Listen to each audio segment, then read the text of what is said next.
সুপ্রিয় দর্শক, আজকের পর্বে আপনাদের সাথে শেয়ার করব খুবই সহজভাবে চিকেন পেটিস তৈরির রেসিপি। এই পেটিসগুলোকে আমি তেলে ভাজবো আর এটা কিন্তু অনেক বেশি ক্রিস্পি হবে।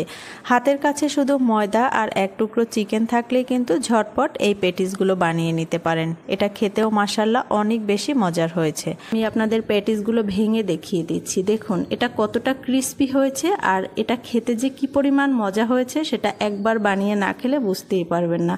ছোট বড় সবাই কিন্তু অনেক বেশি মজা করে খাবে। আশা